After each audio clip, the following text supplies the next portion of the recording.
Morning, everybody, and welcome to Charlton Live, sponsored by PSF Steel Limited. My name is Louis Mendez. Hope you guys are all well on your Sunday morning. On today's show, we'll be looking back at one of the most bizarre games of football I've ever seen, as the Addicts beat Sheffield United by 1-0. That's all you need to know about that.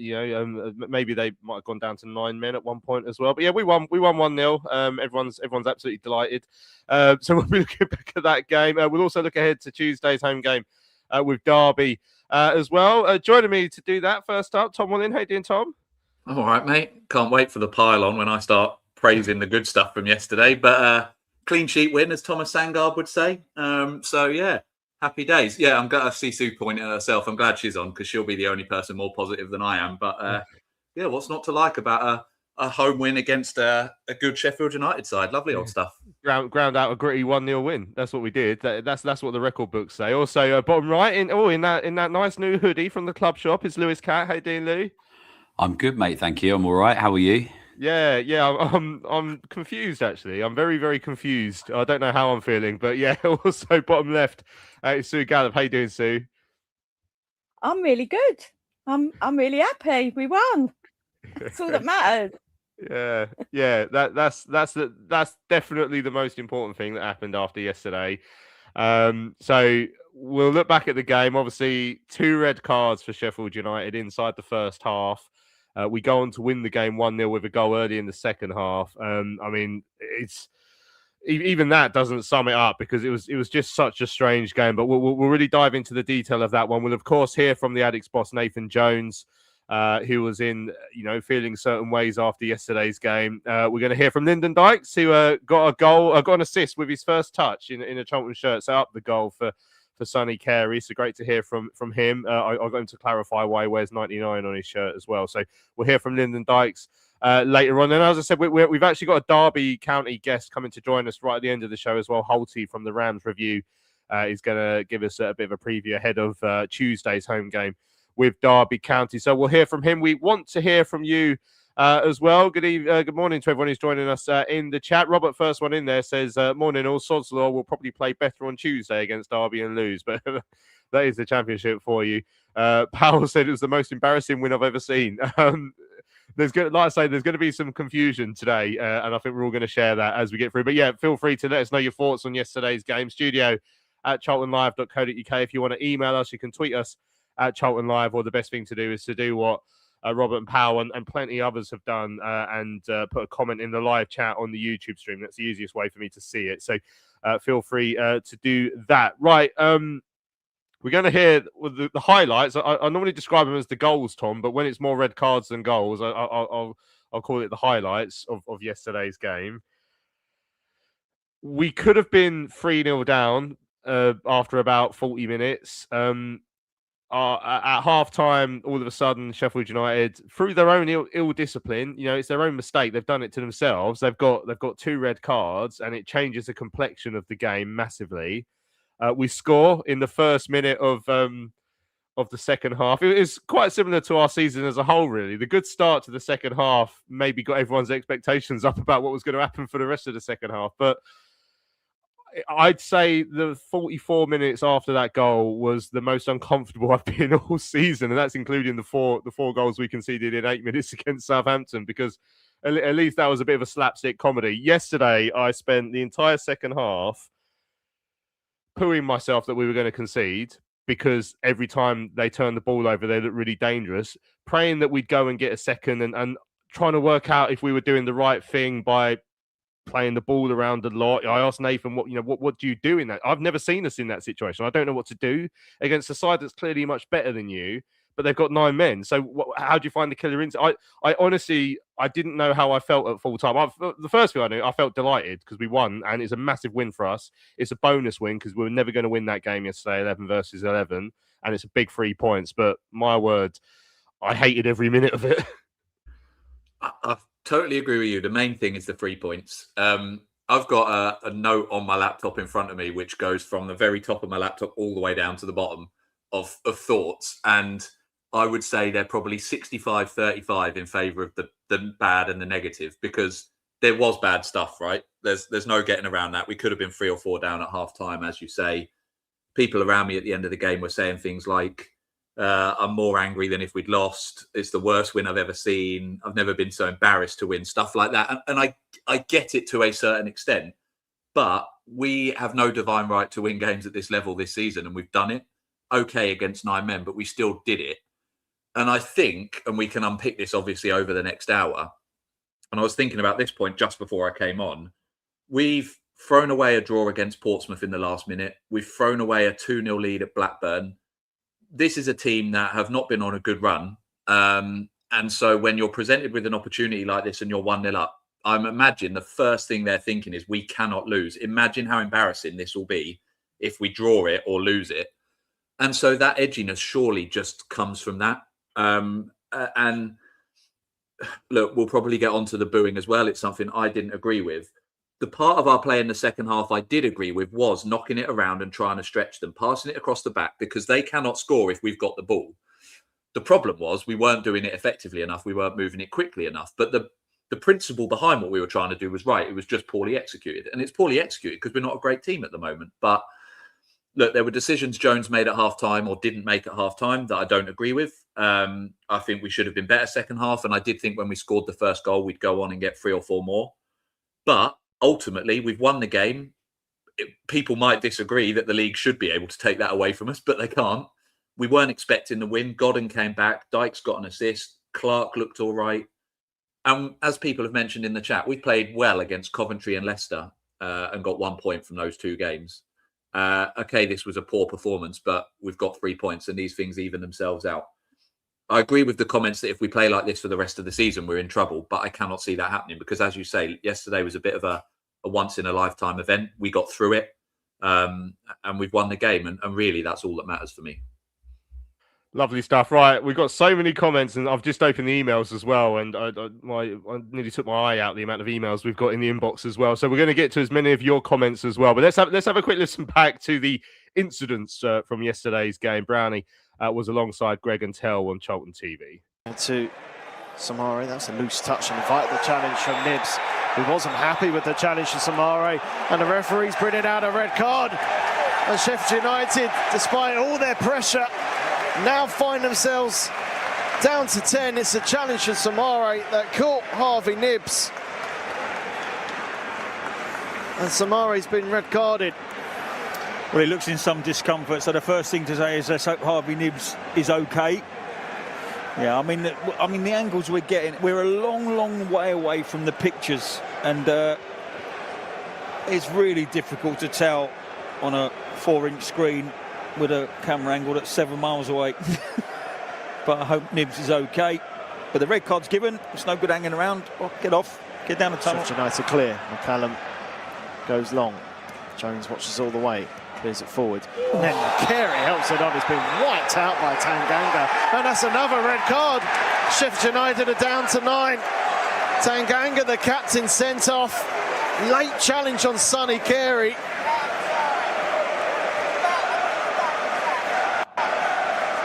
Well, do you know what? He leads with his elbow. I think that's a really good spot for it. I thought it was harsh. I thought that was harsh, but I think he leads with his elbow from that replay. And if he's led with his elbow, then there's no excuses. Particularly as Bree was on it. The ball comes down to Carey with a strike, and Carey scores for Charlton early in this second half. Lyndon Dykes with immediate impact, a little header that deflected away of Carey, and Carey, first time, hits the back of the net for Charlton. Inside a minute, and it's crucial because I think it's one of those afternoons that the longer it goes on and you're just banging away at the door and you can't open it, you get frustrated. So it's great to see us take the lead. And what a brilliant little cushion header that was from Dykes. He was on the back foot right into the path. But what does every good cushioned header need? It needs an arrival. And I tell you what, the ball from Gillespie on a diagonal and Carey's arrival just about 16 yards out on the volley is perfectly timed, and it's good technique over the top of the centre line, knee over the ball, thundered it down into the turf, past Cooper, and Charlton lead. There we go. That's the goal and the 2 red cards from yesterday's 1-0 win against Sheffield United. Lewis, I mean, where do you want to start with that? Because there's so many conflicting emotions from everyone yesterday, and I massively include myself in that. I watched a fair bit of it back this morning, and I've taken the heat out of it and the nerves, because like I was so nervous in that second half yesterday, because at the back of my mind I knew if we concede here, it is a disaster. Not because it's against Sheffield United. They're a great team. You could see that in that first half yesterday. They're a quality team. And even with the 9 men, I mean, the 9 that stayed on, they put in a performance that their fans were rightly very proud of. And they carried a serious threat. And that's partly why I was so worried in that second half, because they clearly, on the counter-attack, they still looked dangerous. And I knew that if we conceded to that, though, against 9 men, I mean, as much as the Portsmouth goal killed, I mean, it killed our... I felt awful after that, and I think I would have felt worse yesterday if we hadn't won that game. So there was that, and I just wanted us to get a second goal and kill it off, and just so I could relax. But that never happened. So at full time, I genuinely felt, I don't know, confused and angry. It's like, why did I have to sit through that? It was horrible. How do we even sum up that second half? We won. Well, that's the full time score. We won 1-0. Yeah, I mean, similar to you, I imagine, like emotionally exhausted, because the high of winning the game, which I think was incredibly important, as Tom's touched on already. Like, I think we had a really poor festive period that would have knocked some confidence and a little bit of the wind out of our sails. And I think coming into this run of 3 games now that we've got 2 of them at home, I was thinking, it's critical that we maximise the points at home where we can. If we're going to stay in this division, that's important. And obviously we did do that yesterday. Before the 2 red cards, I'm concerned, because the performance was nowhere near. And as you say, Sheffield United are a very good side, and I think in a very false position with the poor start to the season that they had. But with the players they have at the level, I'm not expecting us to cruise any game at this level at all. But at home, I always fancy us, and I didn't at all. Like, after sort of 10 minutes yesterday, we looked completely up against it. It started very similar to the Southampton game, and I was really grateful that Thomas Kaminski had such a good first half. I mean, he kept us in that game. And before the Reds, just before, I'm thinking, if we can get in at half time 0-0, that's the most important thing here, because I'm expecting Nathan to give it to them at half time, to give them a bit of a dressing down, to make some positive changes to try and turn it a bit. And obviously the red cards then happen, and we're pretty lucky that the ill discipline of Tanganga and of Samara have led to that, because a bit like you, I didn't think we had any chance of winning that game prior to that. We come out at half time, I'm thinking, okay, he's made some positive changes. I think bringing on TC, bringing on Lyndon Dykes, 2 positive changes, and we see the effects of that almost immediately. And I'm thinking, okay, like maybe now we will kick on. And like, as Tom said, you maybe are expecting us to go on and get 2, 3, 4 more goals, but we just haven't really been that sort of side that have put teams away. And I'm not frustrated by the win as such. And I know some of the comments people were saying it's the most embarrassing win ever. I don't really care how we win games at this level, as long as we get the points to stay up. We'll look back at this in May, and if we stay up by the skin of our teeth, this would be an incredibly important result, regardless of how we played.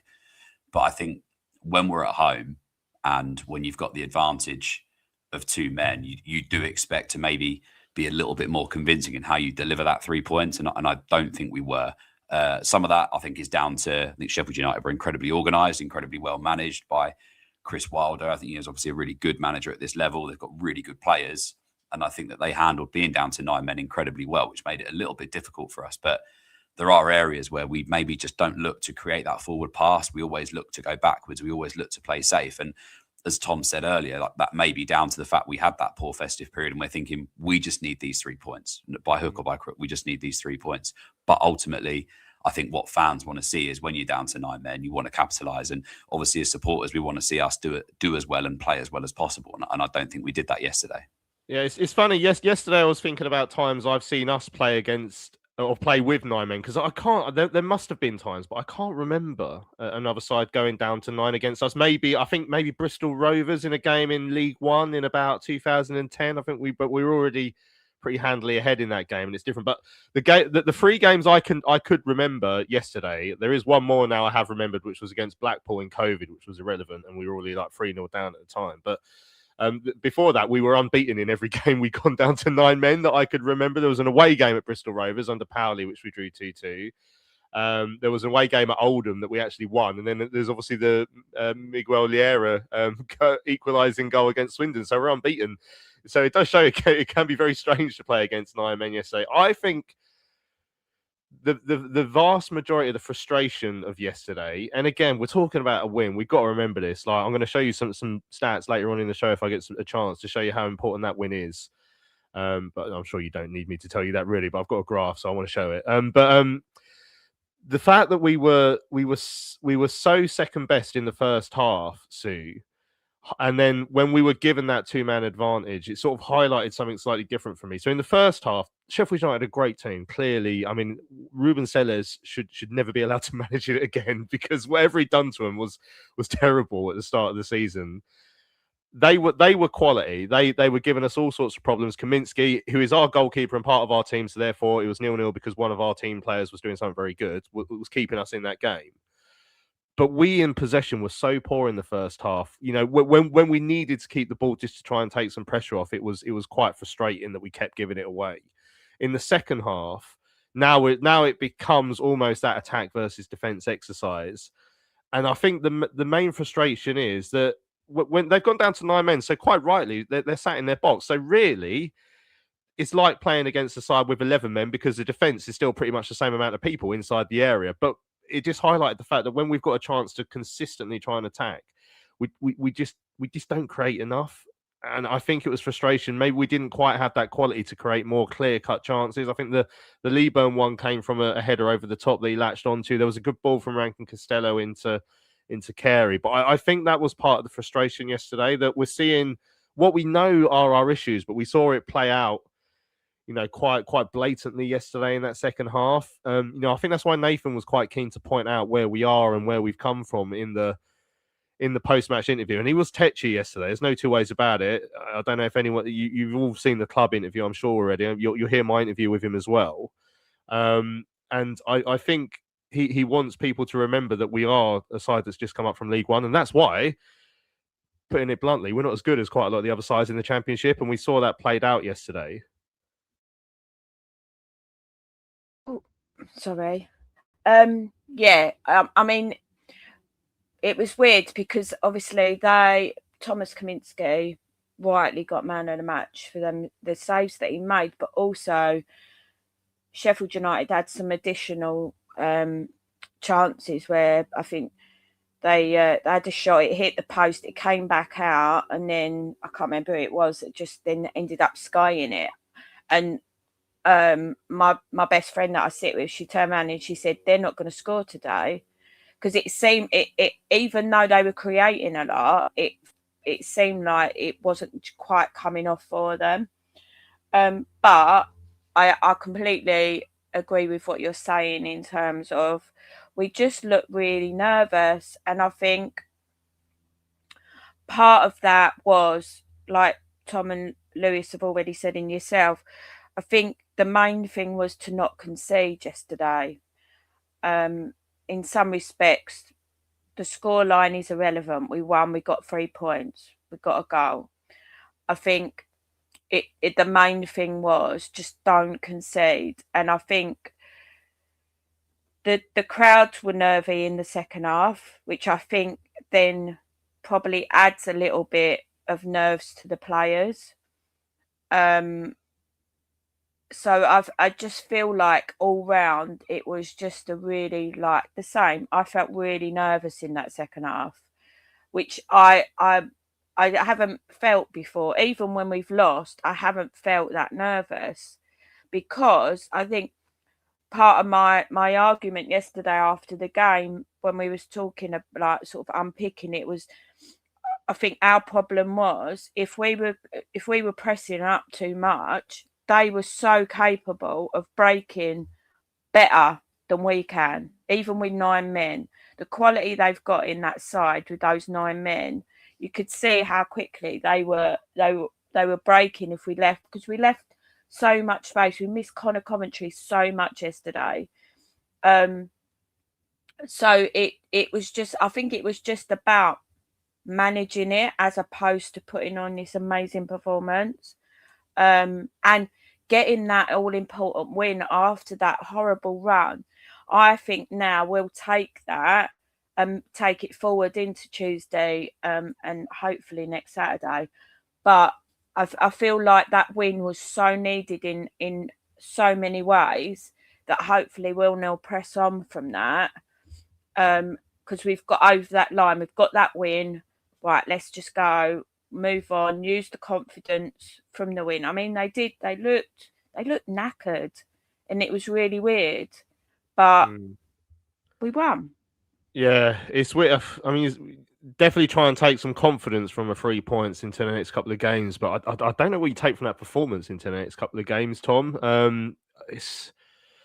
It was so strange. I mean, when you when you're looking at a win, but there's so many different elements to it. It's such a weird post-match game, and a 9 versus 11 game is just not. It's so hard to actually clarify what happened, like to analyze what we did well and what we did badly. I think I really don't know. Like, I don't think we played massively well. That's the confusing thing for me yesterday. But we won, and we had to manage a clear threat on the counter attack and all the. I mean, it would have been a disaster if they'd gone in. I mean, it's so strange. Let's talk about the red cards, because obviously, I mean, a massive concern for Harvey Nibbs, because that looked really nasty. The challenge from Samara, he hit the post a few minutes before, and then he's flown into that one, and he's caught him really nasty on his ankle. Chris Wilder didn't complain about that being a red card at all. All he had to say was he felt Harvey Nibbs could have been sent off for a challenge earlier on in front of his dugout after about 15 minutes. But I mean, a lot of us in the press room had to clarify what it was because we couldn't remember. But it was basically one of those ones where he's gone to charge down a clearance. The bloke's got there first, booted it out, but he's basically the studs have caught the foot on top of it. So, yeah, really nasty one. And the second one for Tanganga, it's a red card all day long, is it not? And again, Sheffield United fans trying to argue. I think Wilder said he thought maybe a yellow, but there are certain rules in football, one of which being you're not allowed to punch people when you try and header them. It's not on purpose. It's not malicious. But if you fly with your arm out like that, you're going to catch someone, and it's very, very dangerous. So that's a red card all day long. It comes from miles out to do it as well. It's not like he's just leaping side by side with him. So, yeah, look, I'm sure Sheffield United are doing a podcast at the same time and saying how proud they are and how they were hard done by the ref, but I'm not buying that for 1 second. They were absolute nailed on. I think if our players had done that, we'd be saying how stupid those players were to do those two things. Nibbs is one. I mean, we'll wait and see what the damage is. I can't believe he didn't break his leg. If it's not broken, like, he's so lucky that it's not broken. Is he even going to play football again this season? I don't know. Again, we'll have to wait for the result, but it looked horrendous in real time. It looked horrendous in the slowdown. So, yeah, absolutely no complaints. And as you say, I don't think Wilder had many complaints with that one either. And then the second one, as I say, just stupid. He's coming from way back to challenge for that header. I get that people have to use their arms to jump. That's often the common defence for something like that.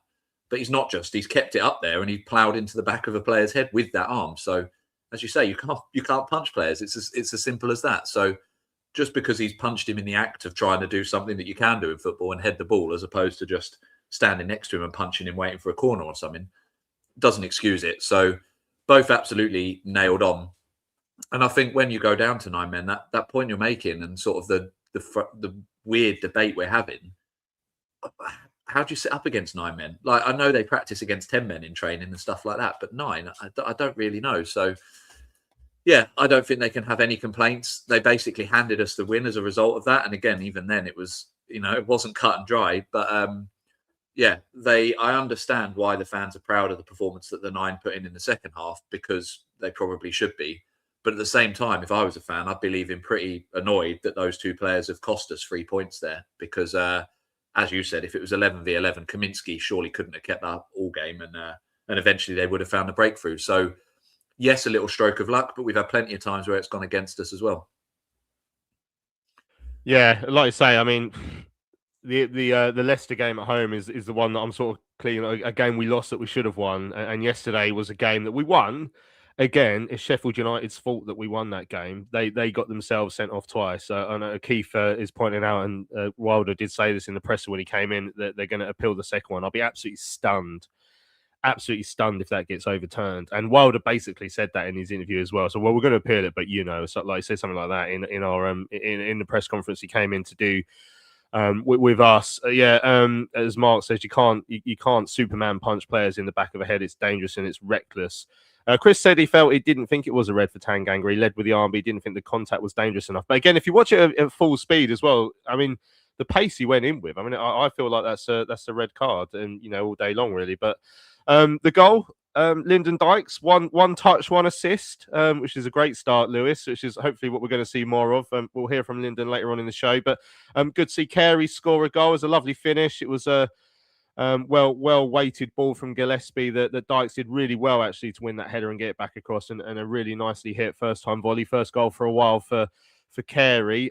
So, that's definitely a positive. And like I say, it maybe lulled us into a false sense of security when we scored after 1 minute. You're thinking, right, here we go. But also, imagine if we hadn't scored after 1 minute and then there was 40 minutes of that before we scored. That would have been even worse. So, but yeah, great moment for us to get that early goal in the second half.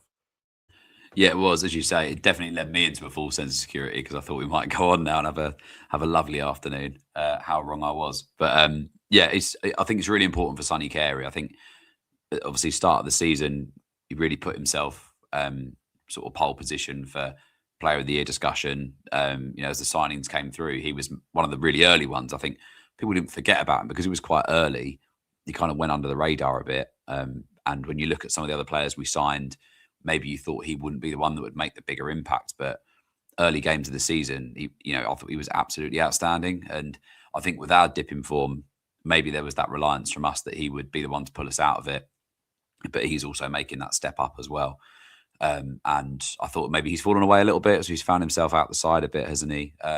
So I think that was really important for him because I do think pulling him out the side was slightly harsh. But he came on yesterday, got in the right positions. He's one of those that maybe isn't afraid to take a shot from distance. But it feels like a lot of our team don't want to do that. It seems like we like to try and pass it into the net. But he's one that can have a crack from distance, and we've seen it where he's won us a lot of points this season by doing that. So I'm really happy for him, and I'm really happy for Lyndon Dykes as well, because we need that sort of physical presence. I think there's that an over reliance maybe on Miles to be that.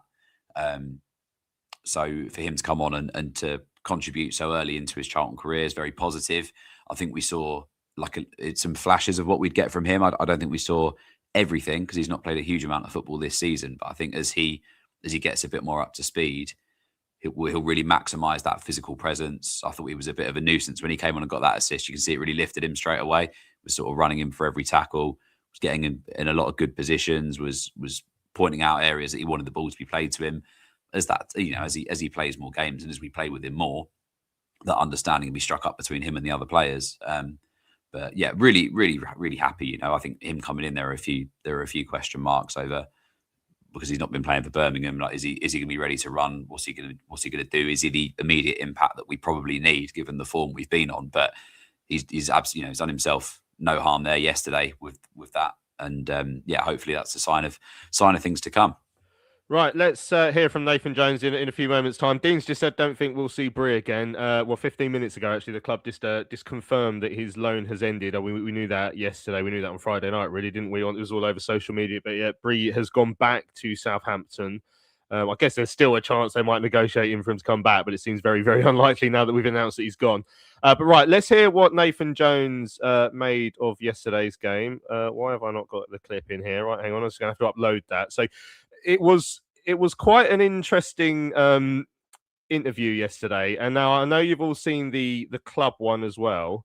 But yeah, he was quite tetchy. At one point in the interview, he asked me who I support. And I think the reason being is because he was frustrated by the fans yesterday.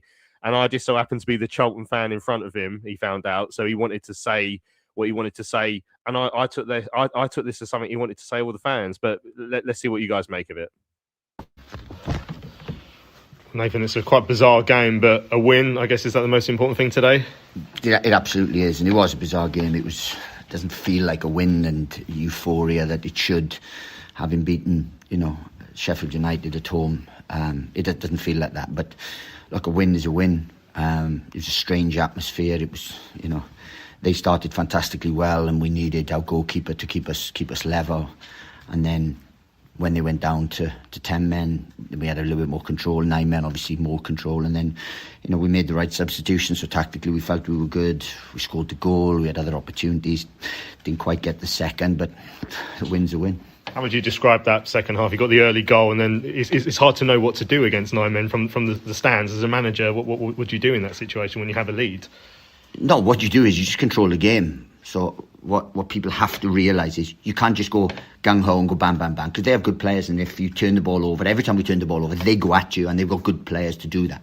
Like, let's not be honest. And let's remind her that 2 years ago, this football club was losing to Northampton. We're losing games left, right and centre. They got 19 without winning, okay? So 2 years later, we are in the Championship, level on points with Sheffield United, above West Brom in terms of that. So that, if you'd asked anyone that 2 years ago, would you have taken it? Are you a Charlton fan? Yeah. Yeah? Would you have taken it? Of course. Well, anyone else in here is Charlton fan? Would you have taken it? Yeah. So you would have. So that's where we are. Now, yeah, we could have been better today, but there was an edginess to everything that we did today. And what we should have done was just control it. Because what Man City do against you, what Barcelona do, what the best teams, what Chelsea did to us is they keep it, they work it until the right opportunity comes. And then they kill you and then they score and then you go, wow. What we did today, there was an anxiousness. Every time we had it, we had to score. We had to go central. We had to score. We had to go long. We had to put it in the box. And that's not how you win games. So I'm proud that we've won the game. Could we have been better? Absolutely. Could we all have made better choices today? Absolutely. But we've just beaten Sheffield United for the second time this season. We were both, 6 months ago, we were both in the Hilton Hotel. They were going to get promoted to the Premier League and should have, because they were good enough. They, even in the final, they were the better team. And we were coming into the Championship. So we have to have an element of realism about where we've come from and where we are. How's Harvey Nibs? It look quite nasty. It's not a good injury, and we have to, without speculating, we have to have the results of scans and X-rays and so on. But look, let's see that is. Can I just have your view on the 2 red cards? I felt they were justified. I don't want to get into anything. It's not a good challenge. That hence the gravity of the injury, and then I just think the second one is a bit out of control, and when a head's involved and stuff. But look, we felt they were justified. PSF Steel Limited is a trade supplier of steel fabrication and erection services to the new build, construction and refurbishment market in southern England. With their unrivaled depth of experience, they excel at providing their customers with high quality and cost-effective steel fabrication solutions. Their customers include national and regional house builders, such as Barratt Homes, Bellway Homes, the Vistry Group and Taylor Wimpey. They pride themselves on their service-based ethos and commitment to customer service excellence, which includes full technical backup and on-site services and support. If you would like more information, go to www.psfsteel.co.uk. That's www.psfsteel.co.uk. Hello fellow addicts, I'm so excited to tell you all about our micropub, the River Ale House. The River Ale House is based in East Greenwich. It has 6 Pub of the Year awards, an ever-changing selection of amazing beer. It's owned by Charlton fans, walkable to the ground in just 20 minutes with buses that go direct to the Valley too. If your matchday routine includes a drink with your friends, you must join your fellow addicts in the River. See you soon. Right, welcome back to Charlton Live. Just before the break there, we heard my interview with the Addicts boss, Nathan Jones, during which we found out what team I support. So I'm glad we've got that clarified once and for all. I should have mentioned before, it was always going to be a short interview yesterday because Chris Wilder was in there for about 25 minutes, it felt like. And then, so by the time Nathan came in, the club was saying, look, he has got to go. So can we keep this relatively sharpish? So we just went through the main points, one of which being who Luis Mendes supports. But what do we make of that, Tom? He was clearly touchy. I think the one he did with Charlotte for the club, I think he did a fair bit earlier, so it's a fair bit longer. But it's the same. He mentions the fans in there. He's clearly frustrated. I think there was booing. There was booing at 0-0 in the first half because we weren't playing very well, and there was booing in the second half because we were all baffled and don't really know what's happening and what are we doing. Should we be steamroller in this team or should we not? We're all really nervous. He was frustrated with the nervousness in the ground. And it was palpable. I honestly, I've said it a couple of times. I felt so nervous yesterday, but he reiterates about, where were we 2 years ago? And, are you a Charlton fan? I was like, yeah, I didn't really know what to say at that point because officially I'm working for BBC at that point, who are impartial, but everyone on there always says I'm a Charlton fan anyway, so it doesn't really matter. But I was like, yeah. And it's like, 2 years ago, would you have taken where we are now? Well, of course. But Isaac said, Louis, how much would we have had to pay to say, no, we wouldn't, not good enough? I don't think I'll be doing the show this morning. Everything about that, Tom, what did you make about what Nathan had to say yesterday? As we all know, look, he wears his heart on his sleeve, and that's for good or for bad. And there are moments where that is brilliant and that unites us and that keeps us all together. And there are moments like yesterday where that can push him from fans and upset both parties. And look, he's upset with the fans. He's then that's his opportunity to respond, I guess, to how he feels the fans have been, rightly or wrongly. And so he then sort of feels he wants to push back. A manager who maybe is less emotionally led would maybe not say that and be like, look, I'm just glad we got over the line. He's right about where we were a couple of years ago. We all would take where we are now. But at the same time, you can't keep looking at the past. And at some point, he has to look at where he's got us, which he should be rightly proud of, and how he keeps us here and how he moves us forward, which isn't really the question he's answering there. Because as I said right at the start, for all the positives I'm taking from yesterday, if we play like that for the rest of the season, we're in big trouble. So is coming off the back of a 1-0 win against a team like Sheffield United the time for him to have some honest perspective and go, well, I hope we don't play like that again? Probably not. But maybe if he wasn't so emotionally led, he would. I think on the booing, I understand the frustration in the first half, particularly because we were getting battered and we could have been 4 or 5-0 down. I didn't agree with it in the second half. When we were knocking it around, some of the booing, yes, but when we were knocking it around, I didn't, because as I said earlier, you keep possession, they can't score. I agree we did it poorly. I thought, when TC's getting the ball and he isn't attacking those defenders and we're not taking those opportunities in the final third, I get it and I get the frustration. But I just think this was a set of players who were low on confidence and needed the support to get over the line, even if it was against 9 men. Look, would I rather have Jones or someone else? I'd rather have Jones. I trust him. I back him. He doesn't always say the right thing, but as I say, it's emotionally led. He's definitely up in my book in terms of having credit in the bank. But at some point, he needs to start addressing the performances. He needs to start addressing this side. And maybe that's just a case of limping over the line this year and strengthening in the summer. He has already brought a couple of players in January. But as all the chat is saying, look, if you look at that Sheffield United side, how many of them wouldn't walk straight into our side? Almost all of them would. Yes, Anderson had a poor game yesterday, but that's also Corey Anderson, who's always asking for the ball, always getting into space, never shying away.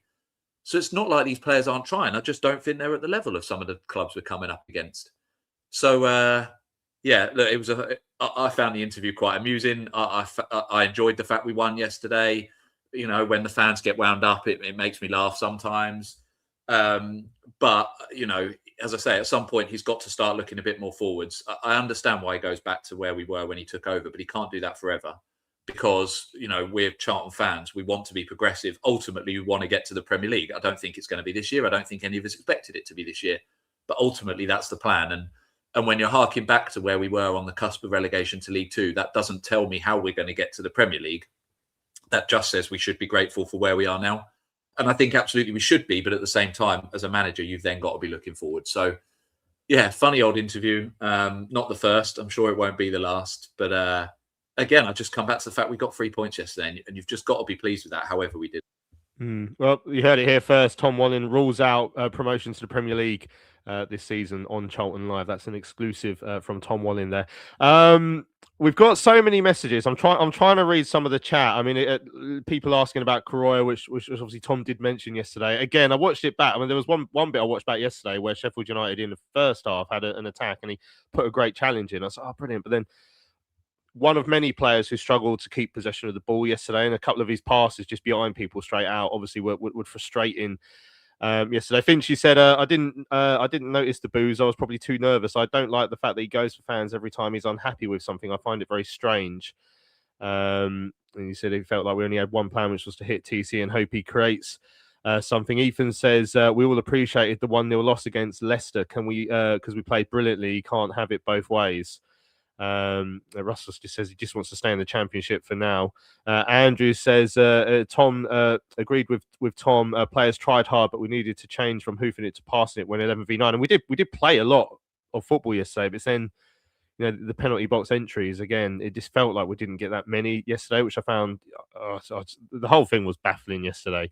Right, I wanted to show you this. We haven't seen the graph for a while. But just to give us an idea of where I think we are. So the average points over the last few years to stay up has been actually 44.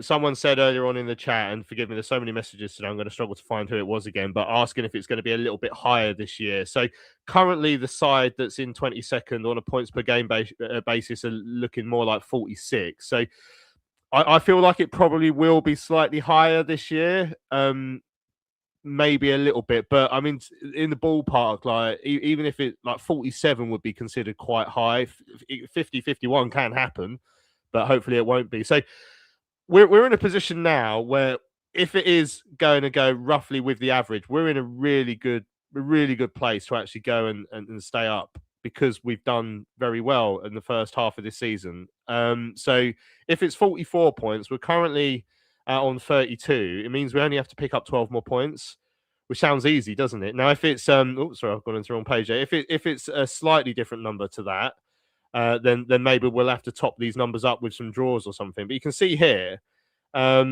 we could stay up by only winning 2 more games this season, as long as we get 6, 7, 8 draws from our remaining 20. So we can afford to probably lose 12. Let's say if it's a couple more points than we've got here, let's say we could probably lose half of our remaining games. As long as we win 2 of them and draw 6, 7, 8, however many, we'd probably be fine. I wish I'd seen this a bit earlier than yesterday, actually, because I wasn't expecting a win yesterday. I was thinking, right, it's going to be another one, but how many do we need to win? And there was a point, even before yesterday, where, like, say, 3 or 4 wins would be enough as long as we top it up with draws. So we're not in a bad position to stay up. That's what I'm trying to cling on to. This is more than possible, okay? I mean, Keith saying maybe it'll be 50. James said he reckons it could be 52. Dudley saying you got to aim for 50. Andrew says it might be too low because most will get 6 from Sheffield Wednesday. So that's why I'm saying 44, maybe a bit low, 46, 48, maybe you got to look for. But when you spell it out, 3 wins, 5 draws, 6 draws, something like that, that could be more than enough. Like that's the position we're in. And if we get a bonus win like yesterday, Lewis, then you got to take it. You got to take it, because we're looking at this table, and that's the most important thing to look at the moment. 100%. Look, and I think all of us are fairly, I think we're all realists in what we want to achieve this year, and I think we all appreciate that the most important thing this season was to stay in the Championship, and we know that coming up from League One to the Championship is a big step. I think it's become a bigger step than maybe it was last time we came up. I think the teams have got better. I think the money thrown around has increased. How competitive you are in financially in transfer windows has all increased, and look, we're holding our own to a point at the moment. It may not feel like it, because I think we've come off the back of a bit of a poor run, but we got the 3 points yesterday. We've got another big game Tuesday night, and obviously next Saturday is huge as well. So look, there's lots of positives to take, as you rightly say. Like, I think we've put ourselves, the start we had has put ourselves in a pretty strong position. I do think we'll need slightly more, as a lot of people have said in the chat. I do think we probably should be aiming for 50 because of the Sheffield Wednesday situation. But look, I think we've put ourselves in a good position by starting as strong as we did. I'd like to think that we're going to strengthen over January a little bit more. We're going to grind out some results, try and make the most of our home form, which obviously a lot of our remaining games are at home, because we had lots of games away in the first half of the season. So look, I think we've just got to, we've got to have a little check of where I agree with what Nathan said, to a point of remembering where we were this time last season or 2 years ago.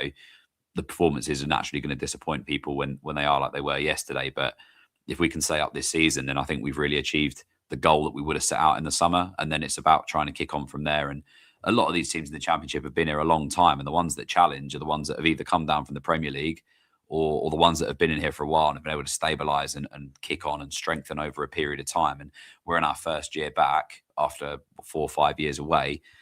We do need to, we need to appreciate that it probably is a long-term goal to get out of this division upwards. The most important thing is not going out of it downwards. Right. We've got so many emails. We've had so many comments. I'll just pick up a couple of the emails for now because we've still got Lyndon Dykes to hear from. We've got our Derby guest joining us shortly as well. But Stuart says short term, that's a very handy 3 points for us yesterday and will go a long way in our battle to stay up. At long term, on what I've seen so far this season, we're miles behind the majority in this division as it stands in quality, though not in endeavour. If we stay up, we would have to spend twice as much as we did back in the summer to be competitive and stay in the Championship. If you stand still, you get found out to your cost. And then we've got an email from Dougie. He says, Nathan Jones literally turned our football club around and brought us lifelong memories last year. He has literally been sleeping at the training ground to get transfers over the line and brought in 2 players who are brilliant on Saturday. He deserves nothing but praise and patience. If we want to achieve anything now or in the future, we need to learn to build our people up with respect and support. Anything less, and the value will be a toxic mess. He says, sing up and shut up. That's from Dougie. Is with the subject line peaceful email. So there we go. Still got loads. I've got loads of your emails, which obviously I will read and come back to you maybe on email rather than on the chat because I do appreciate everyone getting involved. But let's have a listen to what Lyndon Dykes had to say. His Charlton debut yesterday, 1 touch, 1 assist after 1 minute. I was quite annoyed he touched the ball a few more times after that because it would have been great if at full time he'd just have 1 touch and 1 assist. But he did get involved a little bit more. But this is what he had to say after his Charlton debut. Lyndon, well, it's a bizarre game to make your debut in, but an assist with your first touch, that's a good start. Yeah, I mean, the game itself was a bit mental, but just wanted to come on and make an impact, and happy to knock that down. And obviously it was a great finish, but I think today was a great performance from the team. Obviously difficult first half, but some massive saves from the goalkeeper, and that kept us in the game. What's the message at half time when you're coming into a game against 9 men? Just want us to impact the game. Obviously they've got 2 red cards, which is a bit unusual, but just making sure we're attacking as much as we can. Obviously, get the goal as soon as we can, and getting it early in the second half definitely helped us. Yeah, and obviously winning the header to get the assist, is that the sort of thing that the Charlton fans can come to expect from you? Yeah, I mean, obviously I'll chuck myself about. Obviously, in the air, I think I'm quite decent in the air. So obviously, we work on stuff like that. I've only been in a couple of days, but I think it was a great play all round, and it was a great run from Sonny, obviously, to read that and obviously score. Have you played against 9 men many times before? It's such a strange game state to be in when you're 1-0 up with 44 minutes left to go against 9 men. I don't know if I have, to be honest, but it's difficult because obviously they have to sit in as much as they can, so we have to break them down, and it usually changes our game, obviously, with the centre-backs and the deeper boys for us. They have to drive the ball up the pitch to make sure they draw people out.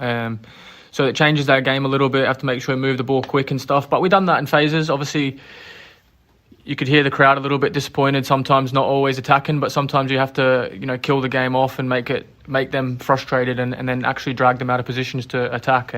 So all in all, we wanted the 3 points, and that's what we've done. Yeah, so is that sort of the messaging then when it is 1-0? You have to try and make slow play down, or is it about moving the ball quicker, or is it trying a bit of both at times? Yeah, I think it's a bit of both. We have to move the ball fast in general in every play, but obviously we did score early on in the second half, and they probably were only dangerous on the counter and maybe set plays, but we nullified that, and I think we were trying to get another goal, but it just didn't quite happen, and obviously we still got the 3 points, so it's good. Watch the first half from the bench. I mean, you can tell that Sheffield United are clearly a very good side. That was a really difficult first half for Charlton. Yeah, I mean, obviously, I think we were a little bit off it all round. I think the boys would agree with that one. Like I said before, it was massive saves. They had a couple great chances to score, and that would have been a whole different game, even with the men sent off. But football's not perfect. You can never be perfect as a team. We got into half time. Still level, giving us a chance, and obviously that got us the win. So yeah, obviously Sheffield United, great team, great players, and the manager's done great for a number of years. So I'm sure they'll be, get past this game and then kick on. Just on your move to the Valley, what is it about Charlton that made you want to join? Yeah, I'm looking forward to it. Really happy to be here. Spoke to the manager. He went through a lot of things, what he thought, what he wants in his players, and as a manager, what he sees in a team, and it aligned with me. And I'm happy to be here. I want to be as fit as I can. I haven't really had a lot of minutes this season or the last couple seasons, but I feel fit, I feel strong, and with game time, I think I can even get even better. And obviously, leading into the World Cup, I'm looking forward to that. I was going to say, was it with one eye on the summer as well, coming here to pick up some more minutes? Yeah, I mean, obviously that is in the back of my mind, but I'm focused on playing at Charlton. I can't get to the World Cup if I'm not playing well at my club. So happy to be here. I want to keep doing my best, scoring goals, assists, but at the end of the day, I want to make sure we're getting wins as a team, and we're going to do that as with all of us, the whole squad. Your first experience of the Valley crowd, obviously as a Charlton player, what did you make of them today? Yeah, it was great. When we scored, it was amazing, and you could see everyone celebrating together, all the boys, and obviously the fans lifted us. So yeah, can't wait for many more memories, and hopefully not as more goals in a game, but some late winners to see the crowd go mental. And just finally from me, your shirt number 99, big fan of ice creams? Yeah, I mean, obviously a lot of people have been saying about this. I only had the choice of 19 or 50 and above. So I asked my son, and he has 99 for his futsal team. So it was either that or he wanted 6-7. So, I mean, with those two choices, I went with 99. So yeah, I mean, that was pretty much the reason of it. There we go. That's Lyndon Dykes speaking to myself after yesterday's game. Sue, just quickly, what did you make of his debut? I think we spoke about Clark as well a bit earlier on, and again, it is quite hard to know how to analyse players when it's such a strange game. But Clark seemed to do quite well yesterday. Dykes with an assist early on. Paul says, looking at him, I'd expect Lyndon to take my lunch money, but the way he speaks, and I feel he might actually give me my lunch money. So he seems like a nice chap. But what did you make of his performance? I think when we signed him, I was really excited because I think we needed that toughness up front, like Lewis spoke about earlier. Like, he is someone that's going to dig in. He will create. He'll score goals, but he'll also be a bit of a bully. Which I think we have been missing a bit. So I think you can't get better than an assist with your first touch of the ball in a game like that. And I think even after he was going in for tackles, and I was like, yeah, I like that. I like that gritty, naughty type player that just will give you everything. And I think with the experience as well, it definitely helps with our forward option. So yeah, I'm really happy, and I can't wait to see what else he's going to bring. Excellent stuff. Well, we might get a chance to do that quite quickly because we've got another game coming up at the Valley on Tuesday evening against Derby County. Delighted to say that we've got a guest from Derby to join us. Holty from the Rams Review Pod gives us his time this morning. Holty, good to see you. How are you doing? I'm pretty pleased with yesterday's win, I suspect. How have you rated Derby's season so far? Well, first of all, good morning, everybody. Thank you for having me on your show. It's a great show. And just want to say the 6-7 Lyndon Dykes comment made me laugh. I know where he's coming from on that. Yesterday, it just shows you what Derby County are. We are the most consistent, inconsistent team in this league. We played very well yesterday, and we showed a top 6 team how to play in poor conditions. And Preston really didn't lay a glove on us. And it just shows you where we can be with this football club, as much as it's frustrating, and where we can't be. So, we'll take the 3 points and on to Tuesday. Yeah, I mean, you have been so inconsistent, but one area of the season you have been relatively consistent is you've got the joint most away wins in the Championship. When I looked it up yesterday, 6 on the road, including that win at Preston yesterday. What is it? Are you a better side away from home? Is there a reason for that? No pressure, I think, Louis. Simple as that. We play in front of 30,000 every week. We're one of those clubs that really has football as its be-all and end-all. We're a small city. We don't have nothing much else happening in Derby, so the football club is relatively the most important thing. So when they don't seem to perform at home, you can feel the pressure at the stadium. I think away from home, they play a very typical counteracting, attacking style football. because we've got pace to burn now up top, which we haven't had for a couple of years. And a lot of clubs are falling into our low block. We play a very deep low block, and clubs seem to press into us quite high, and then we'll just counter-attack it. We'll go over the top, and away we go. And also set plays we're very good at. And I think a lot of teams need to be wary of Derby County now, because we're getting our main strength players back. Yesterday we had a couple back. Our captain Travis was back. Ozo's back. We're just missing our talisman now, and I think we could be an underdog. That speaks to what I was looking at earlier, Chris, which is I think is you've got the lowest possession in the league as well, which speaks to that counter-attacking style. We don't like the ball either, so Tuesday night could just be the ball in the centre circle. But assuming that the game does go ahead and people do actually knock it around, you sort of mentioned, I'm assuming you're talking about Carlton Morris there. Who are the other danger men that we should be looking out for as Charlton fans on Tuesday night? Yeah, good question. Well, Carlton Morris, I think, is the best centre forward in the Championship. He's still number 2 in the goal scoring table at the moment. He hasn't played for 2 months.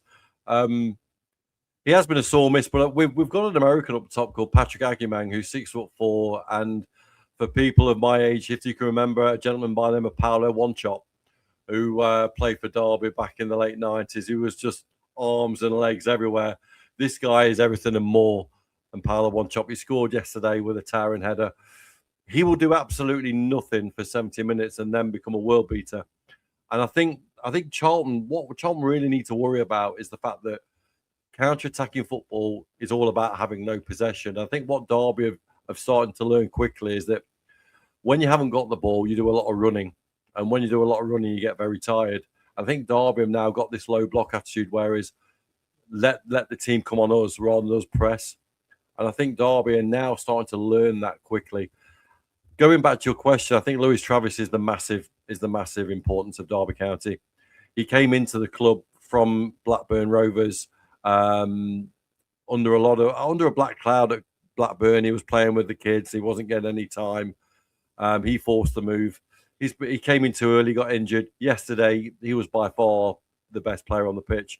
So if you've got any centre midfielder that really likes a wet pitch on a January Tuesday evening and wants to get stuck in, we could be in for a right humdinger in the middle of the pitch. Well, it's bound to be an interesting game on Tuesday evening. Chris, thanks for your time, and I'm sure we'll cross paths again, hopefully next season. No problem. All the best, everybody. There we go. That's Chris from the Rams Review podcast. Thanks to him for joining us. Big Dom says he's still smarting from the 1946 Cup final, Chris. It does play at the back of my mind. I am out for revenge on Tuesday night. From our point of view, Lewis, team news. One of the many questions we have is who's going to play on the left side. I assume Tyrese Campbell comes back in. But I don't know. Could be anyone really. It could be Fuller. Someone else said another name as well. Who did they put? Or Apter. That was Rustos who said. So, which way do you see us going in that part of the pitch? Who else changes? Who starts? How do you see that going Tuesday? I think I'd be interested to see what they do with Clark, because I didn't really expect him to play 90 minutes yesterday, given he's not played a lot of football. But obviously with Bree going back, it leaves us a little bit light there, I suppose, unless Apter come in on the right. But yeah, I'd expect TC to start on the left. I'd probably expect Coventry to come back in. Sounded like he had a bit of a knock yesterday, but I'd expect Coventry to come back in. Obviously, the Nibs change will be there regardless. So whether I imagine Sonny Carey will start, and then the question will be up top really, whether he keeps it with Kelman and Lieber and with Lyndon Dykes and Matty Godden to come on as a bit of an impact. I imagine that's what he would do. But I do think we saw some, if Derby are going to be fairly physical and play on the counter and stuff, it'd be quite interesting to see if he goes for Lyndon and Miles from the start. But I don't know. It depends how fit he is, I suppose, and how they respond after playing so many minutes yesterday. But I'd imagine it won't be drastically unchanged because we haven't really got that luxury. But I think I'll probably see TC keep his place.